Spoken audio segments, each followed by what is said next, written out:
The Bible from which I will be reading from, I will link in the description down below. I'll also pop up a photo on screen right now if you guys want to buy it, or if not, you guys just want to read along, or if you guys just want to listen along. Please give this video a like, a comment, and please subscribe. Let's get on with the video. In the beginning, when God created the universe, the earth was formless and desolate. The raging ocean that covered everything was engulfed in total darkness, and the Spirit of God was moving over the water. Then God commanded, "Let there be light," and light appeared. God was pleased with what he saw. Then he separated the light from the darkness, and he named the light day and the darkness night. Evening passed and morning came. That was the first day. Then God commanded, "Let there be a dome to divide the water and to keep it in two separate places." And it was done. So God made a dome and water above it. He named the dome sky. Evening passed and morning came. That was the second day. Then God commanded, "Let the water below the sky come together in one place, so that the land will appear." And it was done. He named the land earth, and the water which had come together he named sea. And God was pleased with what he saw. Then he commanded, "Let the earth produce all kinds of plants, those that bear grain and those that bear fruit." And it was done. So the earth produced all kinds of plants, and God was pleased with what he saw. Evening passed and morning came, and that was the third day. Then God commanded, "Let lights appear in the sky to separate from night and to show the time when days, years, and religious festivals begin. They will shine in the sky to give light to the earth." And it was done.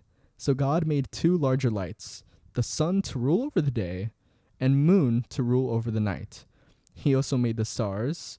He placed the lights in the sky to shine on the earth, to rule over the day and the night, and to separate light from darkness. And God was pleased with what he saw. Evening passed and morning came, and that was the fourth day. Then God commanded, "Let the water be filled with many kinds of living beings, and let the air be filled with birds." So God created the great sea monsters, all kinds of creatures that live in the water, and all kinds of birds. And God was pleased with what he saw. He blessed them all and told the creatures that live in the water to reproduce and to fill the sea. And he told the birds to increase in number. Evening passed and morning came. That was the fifth day. Then God commanded, "Let the earth produce all kinds of animal life, domestic and wild, large and small," and it was all done. So God made them all, and he was pleased with what he saw. Then God said, "And now we will make human beings. They will be like us and resemble us. They will have power over the fish, the birds, and all animals, domestic and wild, large and small." So God created human beings, making them to be like himself. He created them male and female, blessed them, and said, "Have many children, so that your descendants will live all over the earth and bring it under their control. I am putting you in charge of the fish, the birds, and all the wild animals. I have provided all kinds of grain and all kinds of fruits for you to eat. But for all the wild animals and for all the birds I have provided grass and leafy plants for food." And it was done. God looked at everything he had made, and he was very pleased. Evening passed, and morning came, and that was the sixth day. So, what I ended up taking away from Genesis was that God is the actual creator of the universe. It says it in the very first line.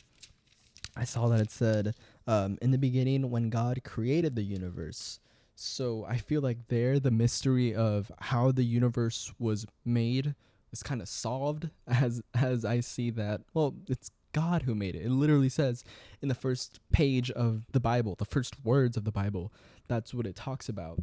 I think also what's also so interesting is that this is the story of creation, not just of the earth that we humans inhabit, but just about everything, and more specifically the world that we live in. But just it's just a story of creation of everything. It talks about when God made the day and when he made night, and that was the first day, and when he made this dome to divide the water and to keep it in two separate places, and when he made the sky, when he made the sea, when he made the land, when he put plants and animals, and when he put humans as well, because he said specifically he said this is what the Bible says. "So God created human beings, making them to be like himself. He created them male and female, and he blessed them and said, 'Have many children, so that your descendants will live all over the earth and bring it under their control.'"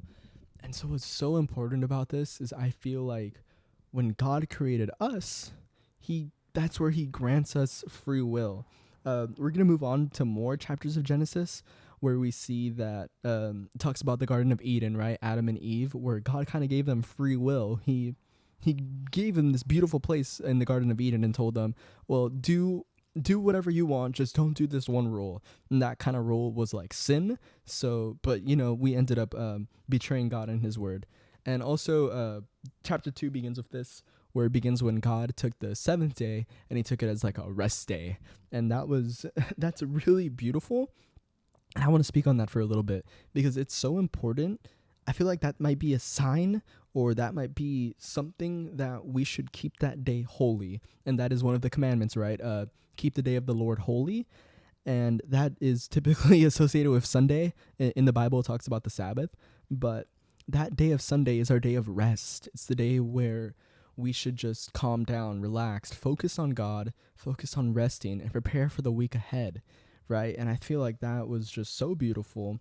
And that kind of designed the week layout for us, where the week layout was 7 days, 24 hours a day. And plants and animals are here, and we are here on this beautiful earth that God has created. And that's really what I took away from it. Again, this is a really short chapter, so there's not that much I can really pick apart from it without diving into other chapters of the Bible. Thank you so much for watching today's video. Goodbye.